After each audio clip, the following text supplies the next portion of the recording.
नमस्कार, न्यूज़ ब्रिजेश जयपुर में आप सभी दर्शकों का हार्दिक स्वागत है एक नई खबर के साथ। ये खबर है विराट वैश्य महापंचायत में वैश्य समाज बंधुओं ने भरी हुंकार की। 17 सितंबर 2023 को देश में पहली बार गुलाबी नगर जयपुर के वीटी रोड ग्राउंड मानसरोवर में वैश्य समाज के सभी घटकों के वैश्य समाज बंधु हजारों की संख्या में पूरे प्रदेश से पधारे। विराट वैश्य महापंचायत के कार्यक्रम में वैश्य समाज के प्रमुख मांगों को लेकर और वैश्य समाज की एकता के लिए हुंकार मंच के माध्यम से भरी गई। इस हुंकार की गूंज सभी राजनीतिक दलों तक पहुंच गई है। भविष्य में विराट वैश्य महापंचायत का सकारात्मक परिणाम देखने को मिलेगा। वैश्य समाज आगे से आगे उन्नति करता रहे, देश को उन्नति के मार्ग पर लेकर चलता रहे। इसी शुभ संदेश के साथ न्यूज ब्रिजेश जयपुर से मैं पत्रकार ब्रिजेश कुमार नावरिया। हमें अपनी बात रखनी है कि राजनीति में अगर हम एक हो गए वैश्य, क्योंकि राजनीति में जब टिकट मिलता है तो हर व्यक्ति को चंदा कौन देता है? वैश्य समाज। चाहे किसी के हम देते हैं, जीएसटी देते हैं, हमारे छापा पड़े तो हमारे पड़ता है, जबकि हम मेहनत से कमाते हैं। तो अगर वैश्य समाज का बंधु यहाँ से चूक कर जाता है तो वो हमारा साथ देगा। तो हम सब इकट्ठे हुए हैं हमारी ताकत दिखाने के लिए। हमें अपनी ताकत दिखानी है बंधुओं और बहनों। आप जान जाना, आपकी संख्या बहुत है, तो आप इस वैश्य समाज के मंच के थ्रू आपको आगे बढ़ना है, चाहे व्यापार हो चाहे राजनीति हो, और वो किसी भी मंच हो, सबके द्वारा में इनको जगाना है। मेरा यही आग्रह है। मैं ज्यादा नहीं बोलकर, शायद ज्यादा समय ले लिया होगा, आप सबसे आग्रह कि आप बैठे और हमारे भाइयों को सुने। हम क्यों इकट्ठे हुए, हमारे भाइयों को सुने। धन्यवाद। भारत माता की जय। वैश्य एकता, वैश्य एकता जिंदाबाद। तो बंधुओं, मैं कई लोग बोलने वाले हैं, मैं केवल दो बात आपको आज कहना चाहता हूं कि हमें प्रण लेके जाएं कि वैश्य का वोट वैश्य को, वैश्य का वोट वैश्य को। और अगर किसी सीट पर, एक सीट पर अगर दो वैश्य खड़े हो जाते हैं तो ये पूरे समाज का दायित्व है कि हम उसे एक वैश्य को वहां पर से बैठाएं। दूसरा मेरा आह्वान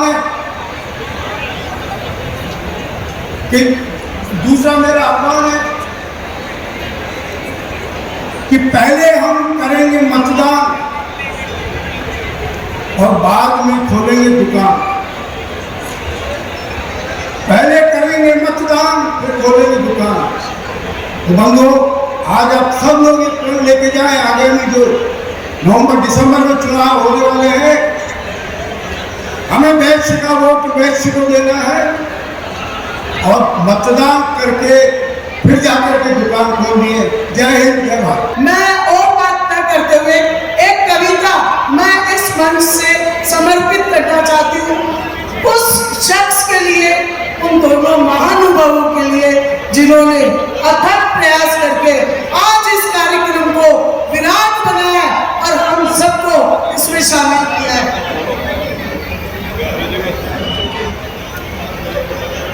अकेला चला था,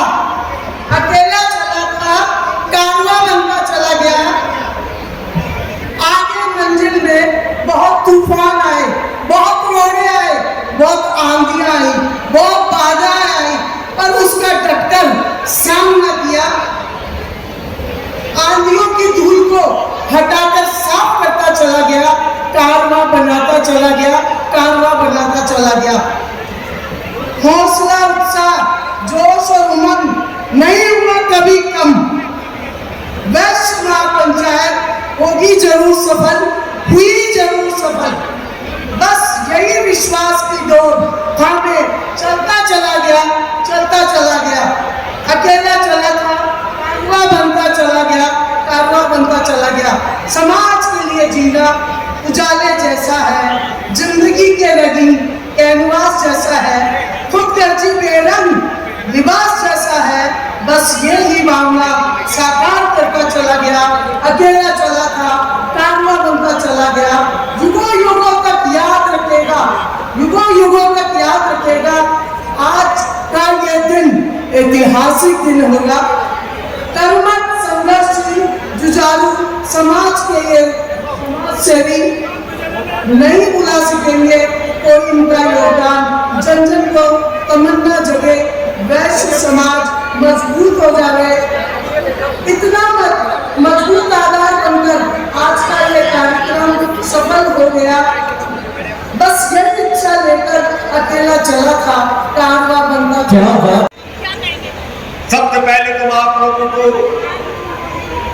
इस बात की बधाई देना चाहूंगा कि आज राजस्थान के इतिहास में पहली बार इस विराट वृक्ष महापंचायत का यहाँ पर आगाज हुआ है और उसमें आप लोगों ने अपनी ताकत का प्रदर्शन किया। दोस्तों, चुनाव विधानसभा के 2-3 महीने बाद होने वाले हैं और लोकसभा के चुनाव 7-8 महीने बाद होने वाले हैं। इसलिए आज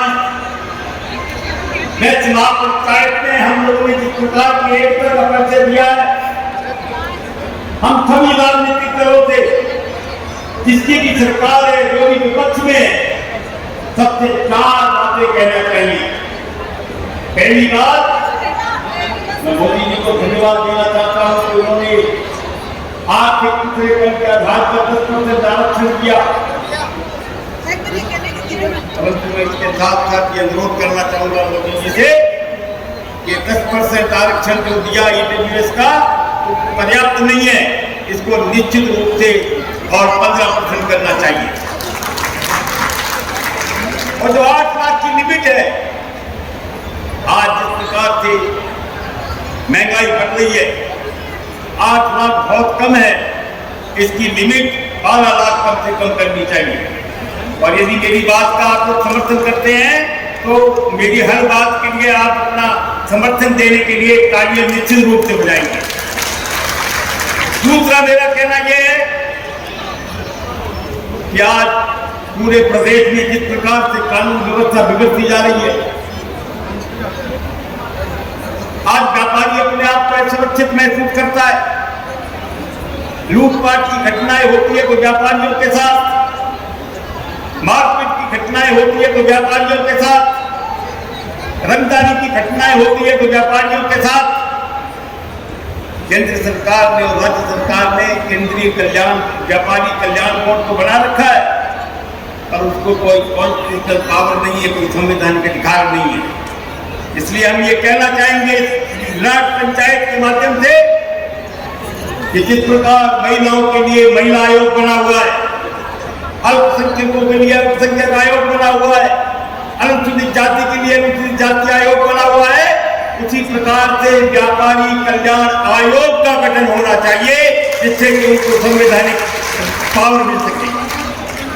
और तीसरी बात, जब देश आजाद हुआ था उस समय आपको ध्यान होगा, एक तो क्षेत्र सीट थी राजस्थान की, उसमें से 55 विधायक भारतीय ये अपने वैश्य समाज के थे और आज स्थिति क्या हो गई, आज केवल 14 विधायक हैं। तो हम ये कहना चाहेंगे कि 70 से 80% टैक्स हम लोग देते हैं वैश्य समाज के लोग, और आज दुर्भाग्य क्या है कि चुनाव जीतने के बाद हर राजनीतिक दल का नेता व्यापारी चोर है, व्यापारी मुनाफाखोर है, इस प्रकार की बातें करके, और वो आज सबसे बड़ा प्रगतिशील माना जाता है। तो हम ये चाहेंगे कि वैश्य समाज की सुरक्षा के लिए कम से कम 20% लोकसभा और विधानसभा में वैश्य समाज को टिकटें मिलनी चाहिए, उसका प्रतिनिधित्व मिलना चाहिए। और चौथी बात, जिस प्रकार कर्मचारी जब रिटायर होता है तो उसको सरकार पेंशन का प्रावधान करती है, परंतु हमारे यहाँ कोई प्रावधान नहीं है। हम इतना टैक्स देते हैं, टैक्स का कुछ परसेंटेज पीएफ के माध्यम से राज्य सरकार उसको सुरक्षित रखे, और जब व्यापारी रिटायर हो जाए, वो बुजुर्ग हो जाए, तो उसको पेंशन के रूप में, जिस प्रकार अमेरिका में व्यवस्था है, ब्रिटेन की व्यवस्था है, तो व्यापारियों के लिए भी पेंशन की व्यवस्था की जाए। ये मेरा चौथा सुझाव। और 5वां सुझाव, हम 70% 80% टैक्स देते हैं, परंतु जो टैक्स कैसे खर्च करना चाहिए, इसका क्या उपयोग करना चाहिए, इसमें हमारी कोई भूमिका नहीं है। तो मैं केंद्रीय सरकार से ये मांग करना चाहूँगा और राज्य सरकार से ये मांग करना चाहूँगा कि प्रदेश स्तर पर और केंद्रीय स्तर पर कर कल्याण, ये क्या कहते हैं, कर सलाहकार बोर्ड का निर्माण होना चाहिए और उसमें आधे से ज़्यादा प्रतिनिधित्व, आधे से ज़्यादा रिप्रेजेंटेशन वैश्य समाज का होना चाहिए, जिससे हम ये कह सकें कि हम जो पैसा देते हैं उसका उपयोग कहाँ हो रहा है, कैसे हो रहा है और किस प्रकार से इसका उपयोग होना चाहिए। अभी काली सिंह जी ने 2-4 बातें जो मैंने कहनी थी उन्होंने बोल दी। मैं एक बात आपके सामने बोलना चाहूंगा, चुनाव आ रहे हैं, 20% हमें चुनाव में टिकटें मिलनी चाहिए। अगर हमारे समाज के लोगों का, हमारे वैश्य समाज के लोगों का अगर दोनों पार्टी ने टिकट काट दिया तो हमें क्या करना चाहिए, बताइए आप लोग। हमें क्या करना चाहिए? उनको वापिस भेज जाना चाहिए।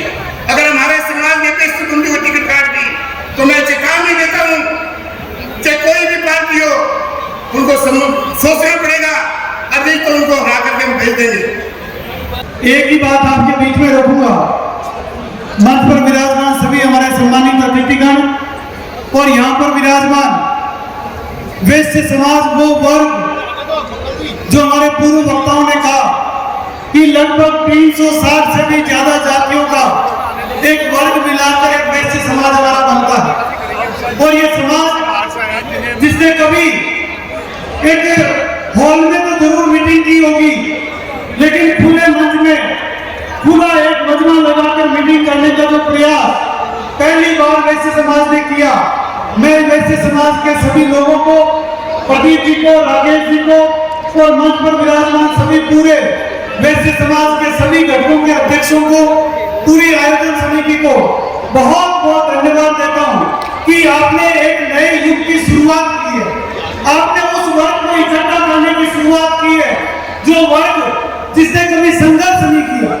हम वैश्य समाज के लोगों ने, आपने भी सभी बातें सुनी, हमने ये किया, हमने इतना किया, हमने इतना दिया, हमने टैक्स दिया, हमने ये किया, लेकिन वैश्य समाज ने इकट्ठा होने की कभी आदत नहीं डाली।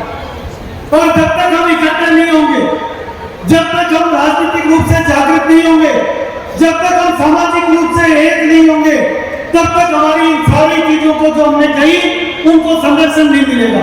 जो कार्यक्रम ने 5 बातें रखी कि नंबर 1 ईडब्ल्यूएस का आरक्षण केंद्र और राज्य सरकार 15% करे, इसका हम सबको पुरजोर समर्थन करना चाहिए।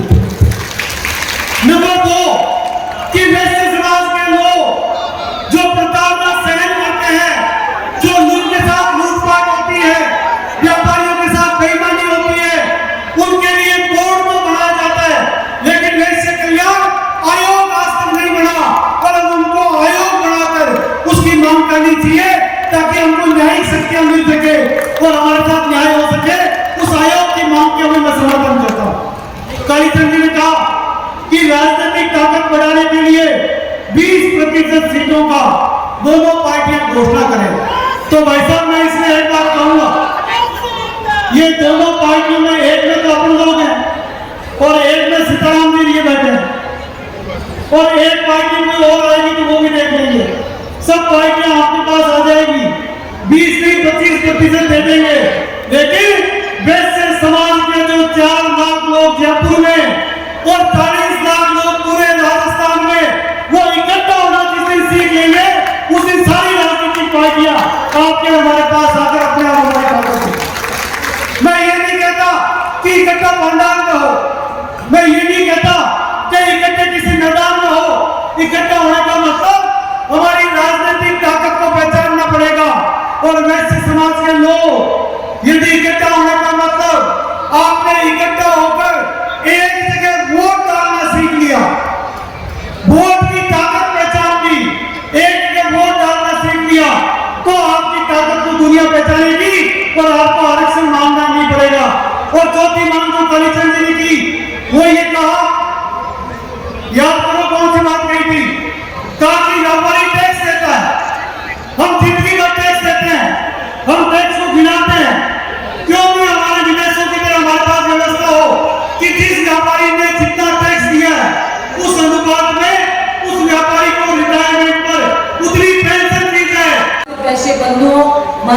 बहनों, सबसे पहले तो मैं आज बहुत बहुत बधाई देती हूँ, क्योंकि वैश्य समाज के कार्यक्रम में जिस तरीके से आज महिला शक्ति ने आकर के अपनी उपस्थिति दर्ज करवाई है और एक उत्साह और उमंग का माहौल यहाँ पर दिखाई दिया, और यूँ कहूंगी बराबरी की संख्या में कंधे से कंधा मिला करके यहाँ पर आकर के उन्होंने अपनी उपस्थिति को दर्ज करा के दिखाया कि वैश्य समाज के कार्यक्रम के लिए महिलाएं अगर आगे बढ़ जाती है तो वो समाज निश्चित रूप से और ज्यादा तरक्की और गति करता है। मैं यहाँ उपस्थित महिलाओं से आग्रह करूंगी, पुरुषों से आग्रह करूंगी कि महिलाओं की शक्ति को जोरदार तालियां बजा करके आप उसका समर्थन करें, साथ दें और महिलाओं को आगे बढ़ाने के लिए अपनी पूरी ताकत लगाएं। मैं एक बार पुनः जो मेरे से पूर्व वक्ताओं ने, मैं यहाँ पर सबसे पहले न केवल जयपुर से बल्कि पूरे राजस्थान से अलग अलग जिलों से जिस तरीके से बसें यहाँ पर आई है, लोग यहाँ पर आए हैं, उन्हें अपना समय दिया है, उन सबका बहुत बहुत हार्दिक अभिनंदन करती हूँ और स्वागत करती हूँ। और मेरे से पूर्व वक्ताओं ने जो वैश्य समाज के हित के लिए अपनी बातें रखी है, उसमें अपनी बात से बात, समर्थन से समर्थन मिलाते हुए कि हाँ, हम वैश्य समाज के व्यापारियों को सामाजिक सुरक्षा चाहिए। हम जो करदाता जो सबसे ज्यादा कर देते हैं, यूं कहें बल्कि कि पूरे टैक्स का लगभग 70 से 80% टैक्स जो है वो वैश्य समाज देता है, तो वो ये हक रखता है कि जब वो रिटायर हो जाए तो उसे उसका हिस्सा, उसका हक जो है वो मिले। मैं इस बात से पूरा समर्थन जताती हुई जो बात मेरे से पूर्व वक्ताओं ने रखी है उसमें पूरा साथ देती हूँ। और आज की इस विराट वैश्य महाकुंभ से जो ये बात उठ करके निकल करके सामने आई है कि जब 176 सीटें होती थी तो हमारे 55 विधायक होते थे, आज 200 सीटें और हमारे 15 विधायक हैं। तो आज के इस महापंचायत से ही ये संदेश जाना चाहिए कि हाँ, हम दोबारा उसी मुकाम पर पहुंचेंगे, उसी जगह पर पहुंचेंगे। इसके लिए जोरदार तालियां और जोरदार हाथ उठा करके आप सब इस बात का प्रण और संकल्प लेंगे कि हम वैश्य समाज की एकता, वैश्य समाज की ताकत दिखाने के लिए हमेशा वैश्य समाज के साथ में खड़े हुए हैं। मैं एक अलग बात कहना चाहता हूँ, संख्या भी बता दी और ताकत भी बता दी, जीडीपी में हमारा हिस्सा भी बता दिया, लेकिन मैं आपसे हाथ जोड़ के एक आग्रह करना चाहता हूँ, जिस रोज वोट होते हैं आप अपने वोट डालने चले जाया करो, उसके अलावा कुछ नहीं चाहिए। हमारे यहाँ के आपके बूथ को देखो, जहाँ पे वैश्य समाज के बूथ हैं। मैं चुनाव लड़ा हूँ, अशोक जी चुनाव लड़े हैं, कालीचंद जी चुनाव लड़े हुए आदमी हैं, बनवारीलाल जी चुनाव लड़े हुए आदमी हैं, ज्योति खंडेलवाल जी चुनाव लड़ी हुई हैं। निश्चित तौर पे जब हम बूथ की वहां पे विश्लेषण करते हैं तो वैश्य समाज के अभी 40% से ऊपर वोट उस बूथ के ऊपर नहीं पड़े। आज एक संकल्प लेके जाइए, आप एक संकल्प लेके जाइए कि हम सब वोट डालने जाएंगे, चाहे महिला है, चाहे हमारे युवा हैं। हम वैश्य समाज को आगे जब भी बढ़ाएंगे जब हम राजनीति प्रतिनिधित्व तक आगे बढ़ाएंगे। भारत माता की वैश्य एकता, वैश्य एकता। वोटों से भी तकदीर बदलती है, वोटों से भी भाग्य बदलता है। और यदि आप जनप्रतिनिधि बन जाते हैं तो आपकी एक ताकत होती है, इसलिए वोट की ताकत को दिखाएं। हमने जो मांग की है EWS को आरक्षण, इकोनॉमिकली वीकर सेक्शन जो हमारे यहाँ है, जो गांव से पलायन होकर शहरों में आ रहे हैं, ऐसे व्यक्तियों को आरक्षण दिया जाए। हमारे छात्रों को पढ़ाई के लिए छात्रवृत्ति दी जाए, स्पेशल छात्रवृत्ति उन लोगों को दी जाए। जयपुर शहर, जोधपुर शहर, अजमेर शहर, विभिन्न शहरों में गांव से वैश्य समाज के लोग आ रहे हैं, उनके लिए अलग से कॉलोनी स्थापित की जाए। अगर कॉलोनी नहीं है तो किराए के मकानों में रहते हैं, तो जब वो किराए के मकान में रहते हैं तो अपनी ताकत दिखा नहीं पाते, दबकर रहते हैं। इसलिए निश्चित रूप से सरकार वैश्य समाज के ऐसे लोगों को जमीन दे, उनको घर बनाने के लिए जगह दे, घर बनाने के लिए लोन दे। गाँव में जो हमारे लोग, शहरों में जो हमारे लोग दुकानदारी करते हैं, छोटा मोटा व्यवसाय करते हैं, उनको सस्ती दरों पर ऋण दिया जाए। व्यापारियों को ऋण दिया जाए, लेकिन लघु व्यापारियों को सस्ती दरों पर ऋण दिया जाए। ये हमारी वैश्य समाज समाज की मांग है। बंधुओं, इसी प्रकार से बहुत सारी मांगे हैं। बाहर विदेश में जाने वाले छात्र छात्राओं को स्पेशल पैकेज दिया जाए, उनको सहायता दी जाए, उनको पढ़ाई के लिए व्यवस्था की जाए। इस प्रकार से बहुत सारी मांगे हमारे सब लोगों की है। बंधु, एक बात और महत्वपूर्ण है, समाज के महत्वपूर्ण घटकों को जमीन दी जाती है, सोशल धर्मशाला दी जाती है। आज लेकिन माइसरी धर्मशाला, खनेरवाल धर्मशाला, अग्रवाल धर्मशाला, उनके स्कूलों पर प्रॉपर्टी टैक्स लग रहा है। और प्रॉपर्टी टैक्स को बचाने के लिए वो सरकार के पास चक्कर काट रहे हैं। अरे धर्मशालाएं हमारे अपने लिए थोड़ी है, सारे समाज के लोगों के लिए है। स्कूल हमारे लिए नहीं है, सारे समाज के लोगों के लिए है। लेकिन टैक्स सरकार हमसे मांगती है।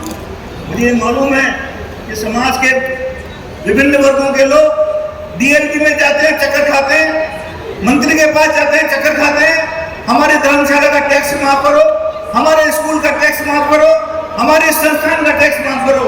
हमारी ये मांग भी है कि इन सभी संस्थाओं को जिन्होंने समाज ने निर्मित किया है, उन समाज की सभी संस्थाओं को टैक्स से मुक्ति मिले। धन्यवाद। जय भारत, जय हिंद। भारत माता की, भारत माता की। मित्रों, मैं सिर्फ इतना कहना चाहता हूं कि सबको साथ लेकर, सबका विकास करने की भावना लेकर अगर किसी समाज की हिम्मत है तो वो वैश्य समाज है। हिंदुस्तान के अंदर जब कभी भी ऐसी स्थिति उत्पन्न हुई हो, जब पूरे राष्ट्र के लिए आगे आकर योगदान देने की आवश्यकता होती है, तो वैश्य समाज ने वो किया है। कभी युद्ध का क्षेत्र का समय हो या कोरोना कालखंड का समय हो, जिस प्रकार वैश्य समाज ने सेवा भाव के साथ काम किया, वो किसी से छुपा हुआ नहीं है। आज आप सब लोग बहुत दूर दूर से पधारे हैं।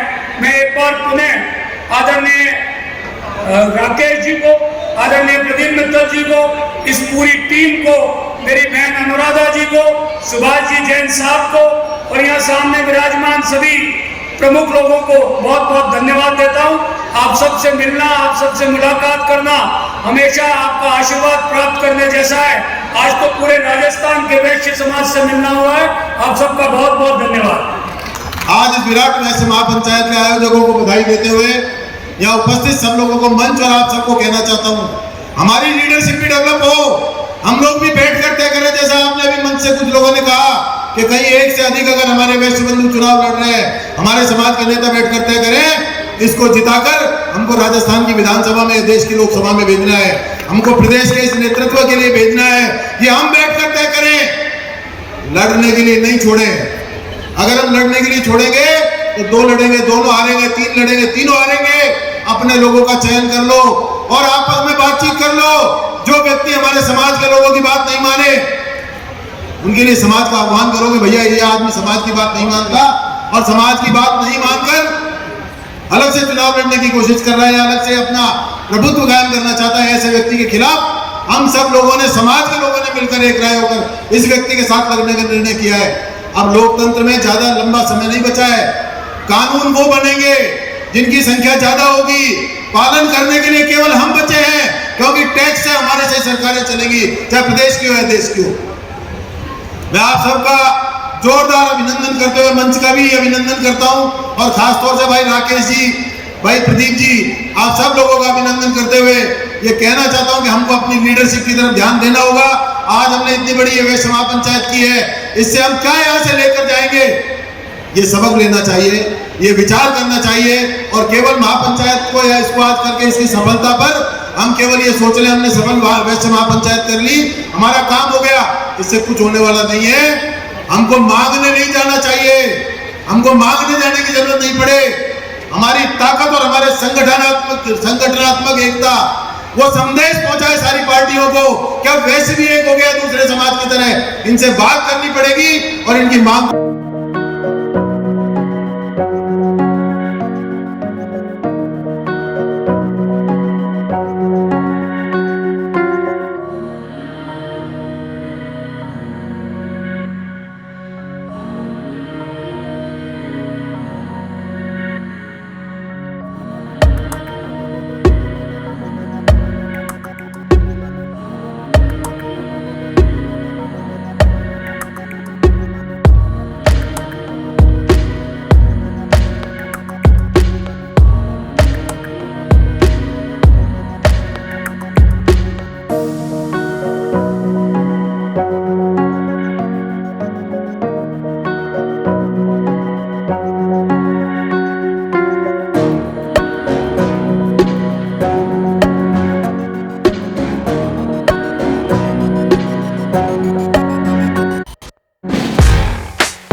है कि रोड के ऊपर जाकर भी ये विरोध करेगा और ऐसे तमाम शक्तियों को पराजित करेगा जो वैश्य समाज को कहीं ना कहीं इग्नोर करती आई है और करने का यदि प्रयास करेगी। तो ये चेतावनी है ये आज का महाकुंभ। हम ये मैसेज देना चाहते हैं पूरी राजनीति पार्टियों को, सभी समाजों को कि वैश्य समाज अब एकजुट हो चुका है और हम अपनी मांगों के लिए एकजुट हैं। हमारे जो अधिकार हैं उनको हम लेकर रहेंगे। इस कार्यक्रम के माध्यम से मैं यही संदेश देना चाहती हूँ कि ऐसा एकता हमेशा वैश्य समाज को दिखानी चाहिए ताकि सरकार को भी पता लगे कि हम वैश्य समाज किसी से कम नहीं है।